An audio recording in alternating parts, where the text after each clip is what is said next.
जरा बात करते हैं तालीम की, क्योंकि रिपोर्ट सामने आई है और उस रिपोर्ट ने पोल खोल दी है सरकार के बड़े दावों की और उन हदफों की जो हदफ खुद सरकार की तरफ से तयन किए गए थे। कहा गया था कि 100% वॉशरूम्स और पीने का पानी का बंदोबस्त तमाम स्कूलों के अंदर किया जाएगा और वजीर आजम साहब ने दिल्ली से इस बात का ऐलान किया था। लेकिन इसार की रिपोर्ट ने मुल्क भर के हालात सामने रख दिए हैं और जम्मू कश्मीर के हालात के हवाले से इसार सर्वे रिपोर्ट के अंदर यह साफ हो गया है कि अभी तक बच्चियों के लिए, बेटियों के लिए बुनियादी सतह पर टॉयलेट 100% बने ही नहीं है, वॉशरूम्स बने ही नहीं है और सिर्फ 30% स्कूलों के अंदर पीने का पानी का बंदोबस्त किया गया है। एक तरफ से यह कहा गया है, दूसरी तरफ से यह भी कहा गया है कि स्कूल ड्रॉप आउट्स का मामला भी तेजी के साथ बढ़ा है और 6 से 14 साल की उम्र के बच्चों में सबसे ज्यादा यह चीज देखने को मिली है।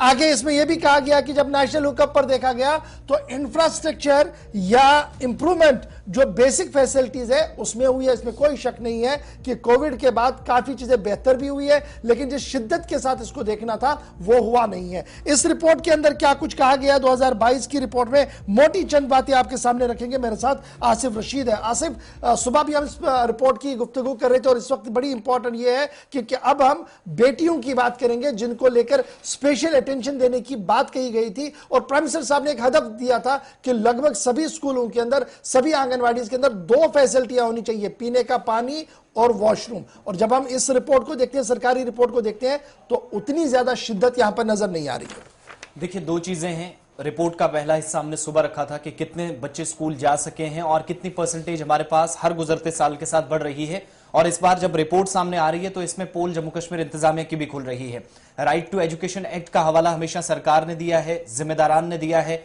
निजाम चलाने वाले लोगों ने दिया है, लेकिन बदकिस्मती यह है कि 50% के करीब ऐसे आज के वक्त में भी टॉयलेट्स हैं, ऐसे बैतुल खला हैं जो मुल्क की मुख्तलिफ रियासतों और यूटीज के अंदर, जो अब ताजा तरीन आदादुशुमार निकलकर इस रिपोर्ट के जरिए सामने आए, वो बताते हैं कि तकरीबन 48% के आसपास ऐसे अलग अलग रियासतों और यूटीज के अंदर या तो टॉयलेट्स ही नहीं है या फिर अगर कहीं पर वॉशरूम या टॉयलेट्स बनाए गए हैं तो पानी की सहूलियात या जो बेसिक फैसिलिटीज वहां पर होती है उसको लेकर सवाल आज भी है। इस सर जो एनुअल स्टेटस रिपोर्ट हर साल एनजीओ प्रथम, चूंकि एक एजुकेशन फाउंडेशन है, ये मुल्क की जो तालीमी सूरत हाल है उस पर नजर रखती है और जो इस्लाहत लाने की कोशिश होती है। और अब तो नेप 2020 भी इंट्रोड्यूस करवा दी गई है सरकार की नई तालीमी पॉलिसी के मुताबिक, जिसमें सिर्फ तालीमी सरगर्मियां ही नहीं बल्कि साथ साथ फैसिलिटीज और इंफ्रास्ट्रक्चर कितना है उस पर भी फोकस रहता है। लेकिन जो आदादोशुमार हमारे सामने है वो इंतहाई हैरानकुन है। पिछले 4 सालों के दौरान 2018 में हमारे पास जो आदादोशुमार थे उसमें महज 5%, सिर्फ 4.9% यानी तकरीबन 5% फैसिलिटीज ही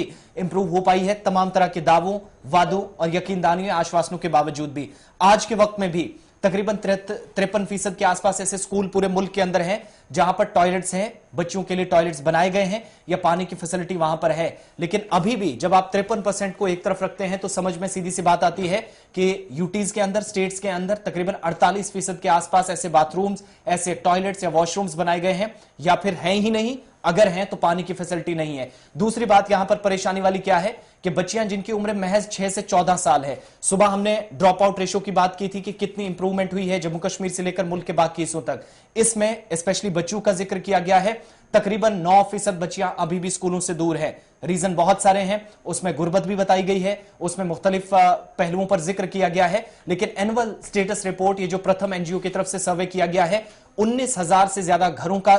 दौरा किया गया है। विजिटिंग टीम्स जो रही हैं 19,000 गांव के अंदर गई हैं, तकरीबन 1,000 के आसपास लोगों से मुलाकातें की हैं,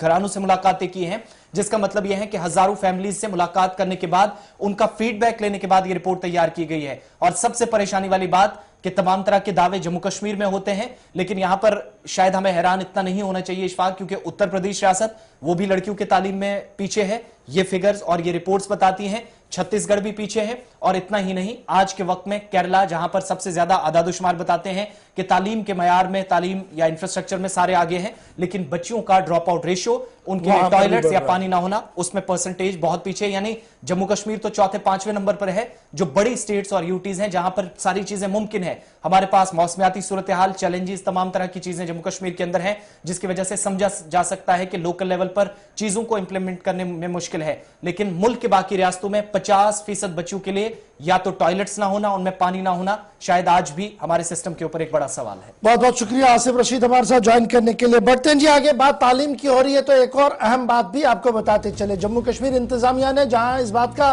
पहले ही ऐलान किया था कि अब की बार नेशनल एजुकेशन पॉलिसी के तहत एक ही तरह का निसाब और एक ही तरह की किताब पढ़ाई जाएगी, उस सिलसिले में अब जम्मू कश्मीर इंतजामिया एक कदम और आगे बढ़ चुका है और सरकारी स्कूलों पर नकेल कस ली गई है और सरकारी स्कूलों के अंदर अब बाज़ाब्ता तौर पर वही किताब पढ़ाई जाएगी जो state board of school education की तरफ से तस्लीम शुदा हो और जाती तौर पर कोई किताब पढ़ाने की इजाजत नहीं होगी। सिलेबस के अंदर यह बात साफ कर दी गई है नाज़िम तालीम की तरफ से। उनका मानना है कि रवा सेशन यानी जो नया सेशन मार्च के अंदर शुरू होगा इसमें यकसा किताबें होंगी ताकि बच्चे को यह एहसास हो कि वो तालीम हर जगह पर हासिल कर सकता है। बड़ी खबर अब आपको बता रहे हैं कि डायरेक्टर स्कूल एजुकेशन कश्मीर तसद्दुक हुसैन का बड़ा बयान कि इस बार किताबें जो प्रिस्क्राइब की गई हैं state board of school education की तरफ से पढ़ाने के लिए वही निजाम जो गवर्नमेंट स्कूलों के अंदर होगा उसी निजाम को प्राइवेट स्कूलों के अंदर भी चलाया जाएगा। और मार्च सेशन जो नया शुरू होगा यानी इस साल में जो मार्च सेशन शुरू होगा इससे इसका इतलाक जो है वो होगा सीधे श्रीनगर। फैसल मेरे साथ है इस बड़ी खबर पर। फैसल, डायरेक्टर स्कूल एजुकेशन का बड़ा बयान, लेकिन ग्राउंड जीरो की कहानी भी बताइएगा। क्या प्राइवेट स्कूल्स इस हुक्मनामे को अभी तक मान चुके हैं या खबर यह है कि छुपे दरवाजे या चोर दरवाजे से अभी भी किताबें भी बांटी जा रही है और दीगर चीज भी चलाए जा रहे हैं और हुकूमत से यह कहा जा रहा है कि हम तो आपका इंतजार कर रहे हैं? देखिए बिल्कुल गौर, आपको पता होगा कुछ दिन पहले जैसे जेके बोस का ऑर्डर आया था तो उसके बाद एक्सपेक्ट किया जा रहा था शायद कुछ ना कुछ फर्क पड़ेगा प्राइवेट स्कूल में कि वो ये किताबें भेजना या बाहर से वालिदैन को किताब भेजने का वो बंद करेंगे। लेकिन तब से जब से ऑर्डर आया है तब से करीबन हमने भी कई कॉल्स रिसीव किए जबकि वालिदैन हमसे शिकायत करते थे कि हमें फलानी प्राइवेट स्कूल जो है फोर्स कर रहा है कि आप प्राइवेट पब्लिशर से किताबें खरीदे, जबकि जेके बोस की तरफ से क्लियर ऑर्डर आया था कि सिर्फ वही किताबें प्राइवेट स्कूल में गवर्नमेंट स्कूल में चलेगी जो कि बोर्ड ऑफ स्कूल एजुकेशन तरफ से प्रिस्क्राइब की गई या जो वहां पे पब्लिश की गई हो, ताकि जो उसमें कंटेंट छपा हो उसको पूरी तरीके से एग्जामाइन करके गेट कीप करके अच्छी तरीके से छाप जाए। कुछ दिनों पहले जो किसी तरह का ऐसा छाप ना हो किताबों में, इस तरह का कोई कंटेंट ना हो जिससे किसी तरह की माहौलियाती या हम कैसे एनवायरमेंट में कोई प्रॉब्लम क्रिएट हो, तो उस चीज को मद्देनजर रखते हुए यह फैसला लिया गया था। तो आज डायरेक्टर स्कूल एजुकेशन की तरफ से बाकायदा तौर पर यह कहा गया है कि जो नया सेशन मार्च से स्टार्ट होगा, जब क्लासेस स्टार्ट होगी तो उसमें वही किताबें होगी पढ़ाई जाएगी, जो प्राइवेट हो गवर्नमेंट स्कूल वहां पे सिर्फ वही किताबें पढ़ाई जाएगी जो कि जेके पोस्ट की तरफ से प्रेस्क्राइब की गई हो। हालांकि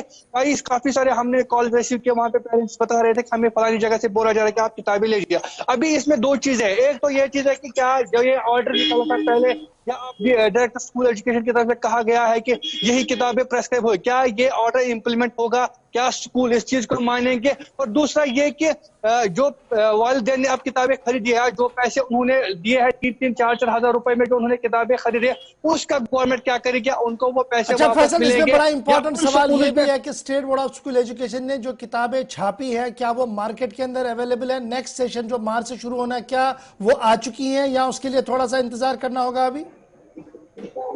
देखिए किताबें तो ऑलरेडी अवेलेबल है, लेकिन अब ये देखने की जरूरत है कि क्या कुछ एडिशन या तो कोई किताबें चेंज भी होती है। कई साल एक साल में एक किताब हो जाए, दूसरे साल उसमें थोड़ी बहुत चेंज भी लाई जाती है बोर्ड ऑफ स्कूल एजुकेशन की तरफ से। अभी ये मालूम नहीं कि क्या नया उसमें कुछ ऐड किया जाएगा या पुरानी ही किताबें रखी जाएगी। हालांकि पुरानी जो किताबें वो अभी भी मार्केट में अवेलेबल होती है और किसी भी बुक सेलर के पास वो होती है, चाहे वो प्राइवेट हो या गवर्नमेंट हो, हर जगह पे वो अवेलेबल होती है। लेकिन अभी बात यह है कि क्या ये इंप्लीमेंट होगा, क्या प्राइवेट स्कूल पे ये नकील कसी जाएगी या उनको फोर्स किया जाएगा कि आप वही प्रेस्क्राइब कीजिए, वही किताबें पढ़ाई जो गवर्नमेंट स्कूल में पढ़ाई जाती है। हमारे साथ ज्वाइन करने के लिए फिलहाल सरकार का फैसला है कि मार्च से एक ही तरह का निसाब होगा, यानी जो प्राइवेट स्कूलों के अंदर अब तक मनमानियां चल रही थी उस पर लगाम कसने की कोशिश जम्मू कश्मीर इंतजामिया की तरफ से है। देखना होगा कि कितना कामयाब यह हुक्मनामा होगा इन लेटर एंड स्प्रिट जमीन पर। बढ़ते हैं जी आगे, बात जरा सरहद पार की भी करते हैं चलते चलते, क्योंकि सरहद पार की बात करना बहुत ज्यादा जरूरी है। अपनी ही जाल में फंस रहा है पाकिस्तान और गुहार लगा रहा है परसेंटेज बहुत पीछे, यानी जम्मू कश्मीर तो चौथे पांचवें नंबर पर है, जो बड़ी स्टेट्स और यूटीज हैं जहां पर सारी चीजें मुमकिन है। हमारे पास मौसमियाती सूरत हाल, चैलेंजेस, तमाम तरह की चीजें जम्मू कश्मीर के अंदर हैं, जिसकी वजह से समझा जा सकता है कि लोकल लेवल पर चीजों को इंप्लीमेंट करने में मुश्किल है। लेकिन मुल्क के बाकी रियासतों में 50% बच्चों के लिए या तो टॉयलेट्स ना होना, उनमें पानी ना होना, शायद आज भी हमारे सिस्टम के ऊपर एक बड़ा सवाल है।